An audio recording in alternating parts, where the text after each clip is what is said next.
Bonjour à toutes et à tous et bienvenue sur les news de Noon. Aujourd'hui, on va parler du Real Madrid. Et oui, j'ai pris un peu de recul sur le match de hier soir et cette finale vraiment magnifique pour le Real Madrid, hein, parce qu'on sait qu'il y a eu, c'était serré, Liverpool a dominé largement, mais au final, le Real Madrid a su jouer son rôle à fond, c'est-à-dire bien défendre, se dépasser, euh, faire des efforts pour les autres, et puis tout en gardant la lucidité pour pouvoir, avec les miettes qu'on nous laisse, eh ben, faire de bonnes choses, les bonifier, et puis en faire des actions potentiellement dangereuses, et ne pas forcer parce que c'est pas ce qu'il fallait. Faire des passes et si ça ne marche pas avec comme Benzema l'a fait, ça ne marche pas, bah du coup faire des passes pour les autres et essayer de bonifier l'équipe et c'est ce qui s'est passé magnifiquement, d'où la victoire parce que c'était vraiment un match très tendu, très serré et avec un Courtois magnifique, quoi. Mais là aujourd'hui on va parler de cette page d'histoire en fait, ce coach magnifique qui nous fait gagner la 14e Ligue des Champions de l'histoire du Real Madrid. Et en même temps, c'est le meilleur coach d'Europe, du monde. Et que dire, merci à tout le monde, merci à lui, merci à son staff, merci à Florentino Pérez, merci à tout le monde d'être là, d'avoir participé et d'avoir kiffé ce Real Madrid là, parce que oui, les supporters, nous, on a rêvé. Oui, on rêve. Oui, ça nous a fait kiffer. Oui, on nous a mis des étoiles dans les yeux. Euh, cette saison est magnifique. C'est une année de transition. C'est une année. On prend la Liga, on prend la Super Cup, on prend la Ligue des Champions. On est en plein rêve. C'est vraiment magnifique. On s'y attendait pas du tout. Et justement, d'où cette surprise. Ces remontadas où on a dû remonter. Parce que oui, les adversaires étaient très forts. Comme on partait pas favori, eh ben, on a dû batailler, on s'est pris des claques et on a rebondi avec notre mental et surtout notre résistance et on ne lâchait rien, même pas une miette, on essayait de se battre jusqu'au bout et jusqu'au bout on essayait de prendre les bonnes décisions et de bonifier nos actions et ça a payé en fait, ça a payé le 109, le changement parce qu'au départ de la saison on pouvait dire qu'Ancelotti n'avait pas fait de changement, mais en fait c'était pour prévoir ça en fait. Et ça lui donne raison parce que les rotations qu'il a faites au bon moment ont eu un impact sur les matchs. Toute la saison en fait. On l'a passé mais de façon magnifique et de façon royale, sachant que les rotations avaient été faites, en se privant potentiellement de Gareth Bale et de Eden Hazard parce qu'il n'était peut-être pas en forme ou voilà, mais toujours est-il qu'on a gagné.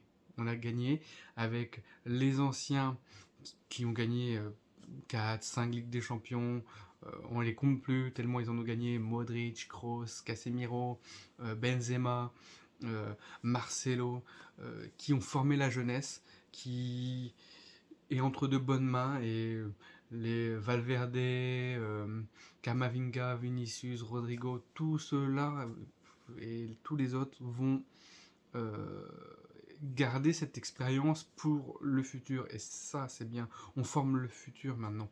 On n'est pas en train de se dire, oui, on tourne des pages d'histoire, genre Marcelo, mais on écrit pour le futur et ce qui, cette année, a été et sera bénéfique pour le futur, c'est sûr. Marcelo, grand moment d'émotion quand il était avec la statue sur une place de Madrid en train de lui mettre le drapeau du Real et l'écharpe sur la tête avec la coupe dans les mains. On se dit, un joueur comme ça, on n'en reverra peut-être plus, aussi capé au niveau des coupes et tout du Real Madrid. Un joueur, une légende, une icône du Real Madrid. Merci à lui, merci. Et en fait, quand on y pense, c'est comme dingue, quoi. Le mec, il part sur une Coupe d'Europe. Vous imaginez Marcelo, après tout ce qu'il a fait, le mec, il part sur une Coupe d'Europe, il peut prendre le micro, il peut le lâcher, bon, en mode, c'est bon, c'est fini. Voilà, et kiffer, et nous, on kiffe. C'est c'est tellement beau. Et puis Benzema qui va vers son ballon d'or. Le ballon d'or qui lui était promis, mais là, il n'y a plus de doute, hein. Je pense que l'histoire est écrite et que même je vois pas qu'est-ce qui pourrait se passer pour lui enlever son ballon d'or. Non, clairement, il a dominé les débats. Mané et Salah ont fait les choses qu'ils pouvaient faire, mais il y avait un monstre en face.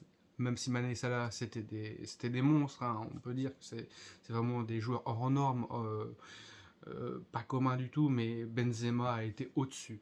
Et c'est ça, c'est ça. Il y a toujours plus fort et il essaye de s'améliorer d'année en année tout en bonifiant ses partenaires, en essayant d'en tirer le maximum à chaque moment du match, on le voit discuter et tout. C'est incroyable, c'est incroyable. Même quand il n'est pas décisif, qu'il ne fait pas des passes décisives, qu'il marque pas de but, il est quand même présent et il a un rayonnement sur l'équipe qui est phénoménal. Ce joueur-là a une aura, a dégagé quelque chose de cette équipe du Real Madrid. En fait, il a porté le Real Madrid, il a porté les jeunes comme les anciens et il les a emmenés à ce niveau-là, c'est monstrueux. Courtois, c'est pareil. Courtois, quand je lisais qu'il voulait gagner un titre pour mettre, entre guillemets, remettre son nom à sa place, mais en fait, son nom a toujours été bien haut en tant que meilleur gardien au monde parce que c'est pas pour rien que la Belgique est une équipe de tueurs, une équipe magnifique et une équipe qui est tellement dangereuse et c'est pas pour rien que les matchs contre la Belgique sont vraiment tendus et il y a de la rivalité, mais on sait aussi parce que les Belges sont tellement bons et oui, oui, Thibaut Courtois, c'est le meilleur gardien au monde. Il nous a encore fait une masterclass, 9 arrêts sur le match, 59 arrêts dans une compétition de Champions League, ce qui n'était jamais arrivé.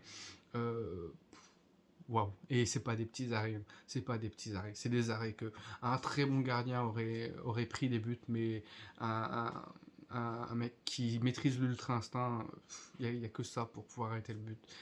C'est des buts en fait, hein, c'est des buts qu'il a, je sais pas, parce que Mané, en vrai, Salah, ils ont tout fait, ils ont tout fait. Et Liverpool a très très très bien joué, qu'on dise pas que Liverpool a mal joué ou a manqué non, ils ont tout fait. Et ils auraient mérité de marquer, mais sauf qu'il y avait Thibaut Courtois en face. En fait, il a mis un mur dans les buts. Il a dit bon les gars, c'est fini. Vous pouvez tout essayer. C'est un peu comme FIFA quand tu sais que tu essayes tout. À un moment donné, tu lâches. Quoi. Tu te dis bon, j'ai tenté. Je suis à 40 frappes, c'est bon, c'est fini quoi.